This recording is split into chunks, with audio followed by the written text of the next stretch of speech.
సంక్రాంతి పండగను కూడా రాజకీయం చేసే ప్రయత్నాలు జరిగాయి. ముఖ్యంగా సంక్రాంతి గత వైఎస్ఆర్ కాంగ్రెస్ పార్టీ హయాంలో అసలు సంక్రాంతి జరగలేదని, ఈసారి చాలా ఘనంగా జరిగిందని, దాదాపు 30 లక్షల మంది తెలంగాణ నుంచి టువర్డ్స్ హైదరాబాద్ నుంచి ఆంధ్రాకి వెళ్లారని ఒక ప్రచారం గట్టిగా జరుగుతోంది. సార్, ఒక పండగ జరుపుకునే విధానంలో అసలు ప్రభుత్వం చేసిన రోల్ ఏంటి? ప్రభుత్వం ఏం ఆర్గనైజ్ చేసింది? ఫస్ట్ మనం మాట్లాడుకోవాలి. ఏం చేశారు? కావాల్సినన్ని బరులకు పర్మిషన్ ఇచ్చారు. కోడిపందాల వరకు ఇస్తే పర్లేదు సార్.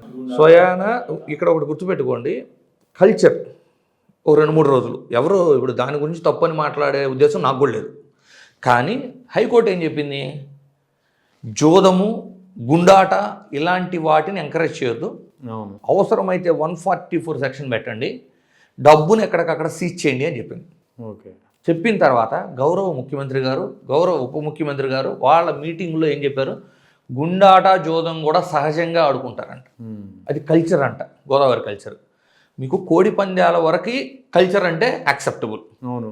రికార్డింగ్ డ్యాన్సులు, అశ్లీల నృత్యాలు, గుండాట, జోదము ఇవి ఇల్లీగల్ యాక్టివిటీస్ కదా.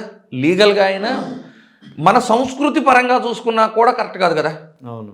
అంటే సనాతని నేను అనే తనకు తాను అనౌన్స్ చేసుకున్న వ్యక్తి తనకు తెలియాలి కదా, ఇది సంస్కృతిలో పార్ట్ ఈ కాదు కదా. ఎంతవరకు పాటు? భోగి మంటలు అవ్వచ్చు, ప్రబల తీర్థం అవ్వచ్చు, లేదు అంటే మీకు ఏదైనా కల్చరల్గా కత్తులతో దసరాగా చేస్తారు అమలాపురం, అలాంటిది అవ్వచ్చు, లేదు కోడి పందాలు అవ్వచ్చు. ఇది ఇంతవరకు కల్చరు. ఎడ్ల పందాలు అవ్వచ్చు, సాంస్కృతిక కార్యక్రమాలు అవ్వచ్చు, ఇవన్నీ అవుతాయి.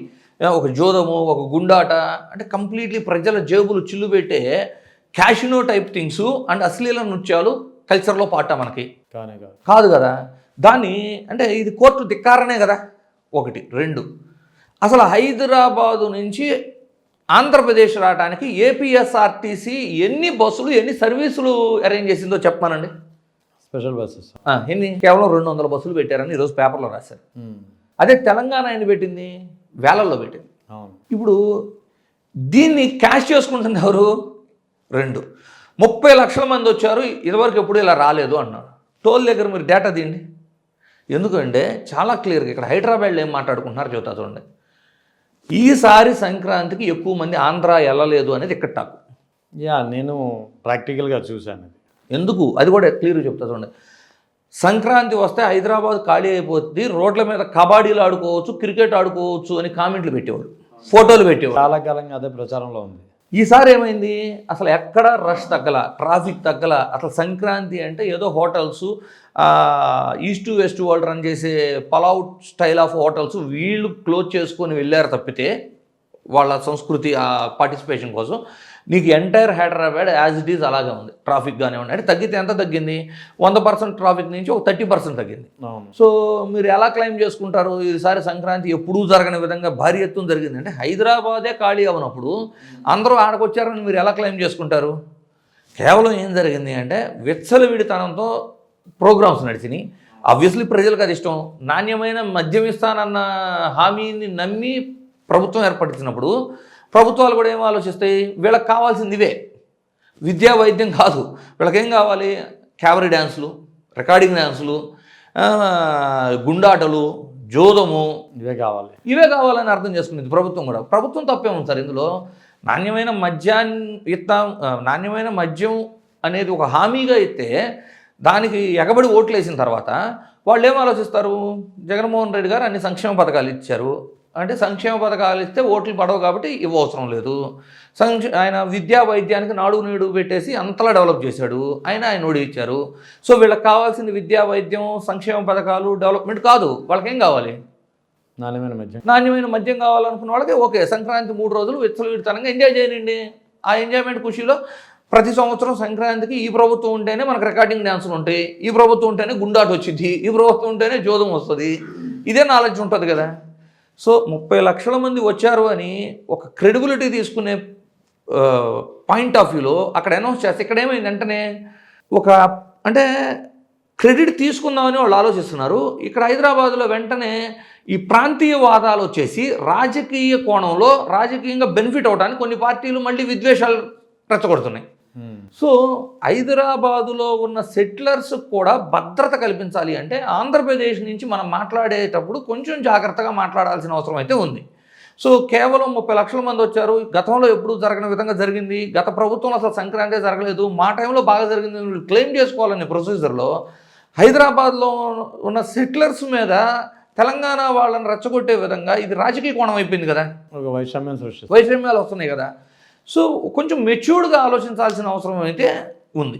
సో మీరు ఎలా తీసుకున్నా, మీరు బస్ సర్వీసులు తీసుకోండి, లేదు హైదరాబాద్ ట్రాఫిక్ చెక్ చేసుకోండి, ఇక్కడెక్కడా కూడా గతంలో కంటే బెటర్గా జరిగింది అనే పోషణ ఎక్కడా లేదు.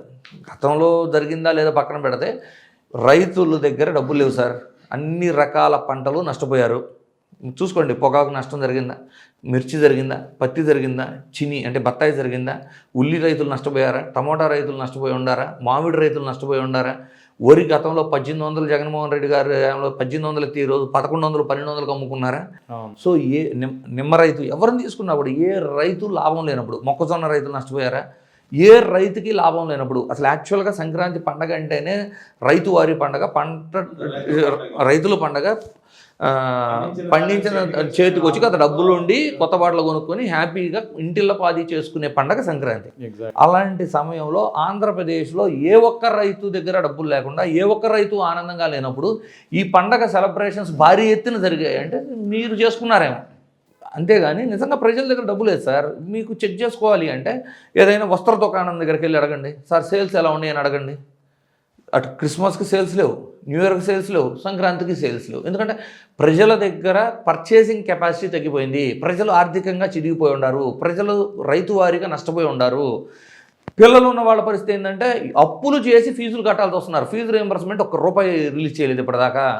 చివరికి ఆరోగ్యశ్రీ కూడా కొన్ని ప్రైవేటు హాస్పిటల్స్ యాక్సెప్ట్ చేయకపోతుంటే ముందు డబ్బు పెట్టి చేపించుకొని సీఎం రిలీఫ్ ఫండ్కి వెళ్ళాల్సిన పరిస్థితులు కనపడుతున్నాయి. ఇంత దుర్భరమైన పరిస్థితులు ఆంధ్రప్రదేశ్లో ఉంటే ఏ విధంగా ప్రజల దగ్గర డబ్బుండి ఎగబడి పండగ చేసుకుంటున్నారని చెప్తారు? ఒకవేళ చేసుకొని ఉంటే అది ఆంధ్రప్రదేశ్ ప్రజలు కాదు సార్. నిజంగా చంద్రబాబు గారు అన్నట్టు బయట నుంచి వచ్చిన 30 లక్షల మంది ఆంధ్రప్రదేశ్లో సెలబ్రేషన్స్ చేసుకొని వెళ్ళుంటారు ఆనందంగా. ఒక పక్కన ఆంధ్రప్రదేశ్ ప్రజలంతా దుర్భర పరిస్థితుల్లో బాధపడుతుంటే బయట నుంచి వచ్చిన 30 లక్షల మంది ఆనందపడి వెళ్ళుంటారు. ఎగ్జాక్ట్లీ.